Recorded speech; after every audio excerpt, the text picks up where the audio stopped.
المنتخب المصري الأول يفشل في عبور مباراة الرأس الأخضر. كاب فيردي فريق محترم يلعب كرة عصرية، يخرج من الدفاع إلى الهجوم بسرعة البرق. عندنا كسل.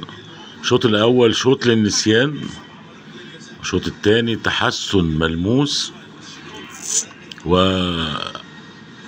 يعني عجب العجاب في تغييرات حسام حسن. يعني انت شايف محمد الشناوي بيتألق، تحبطه وتخرجه وتنزل مصطفى شوبير وتخرج مصطفى محمد. ده يعني امر طبيعي انك تخرجه وتنزل عبد المجيد لانه بيجيد ضربات الجزاء، ومصطفى شوبير برضو بيجيد يعني الصد في ضربات الجزاء.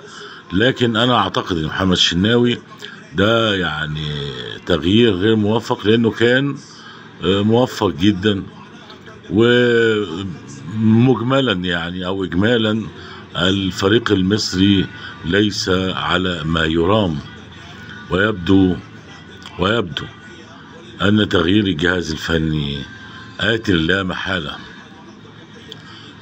ننتظر ضربات الجزاء وايا ما كانت، يعني شيء لا يهم. احنا يهمنا اللعب في الوقت الاصلي من المباراة. واعتقد ان حسام حسن وابراهيم حسن يعني غير قادرين على المرحلة المقبلة، لانهم هيقابلوا يعني فرق عتيدة، مش في الاجرام طبعا، عتيدة في كرة القدم ومتمرسة.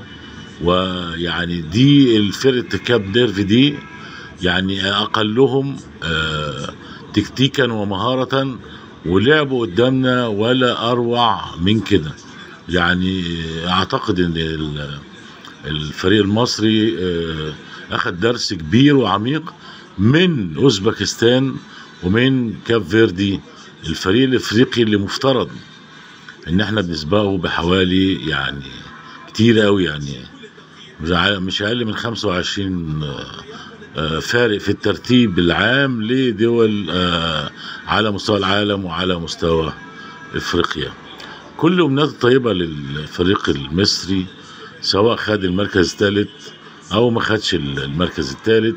هو اللي يهمنا ان التجارب دي تجارب مفيدة جدا. ولكن انا اعتقد ان حسام حسن رغم يعني انحيازي ليه كمدرب محلي، هو ابراهيم حسن يعني لم يفعل شيء. واكتشفنا فعلا ان الفريق المصري كان طريقه ممهدا لكأس العالم بفرق ضعيفة جدا قابلها وفاز عليها بدون اي مجهود.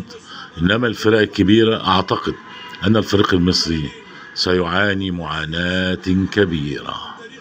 كل التوفيق لفريقنا ومنتخبنا وبلدنا الجميلة مصر، انها تستحق اكتر من كده بكتير. دمتم في امان الله.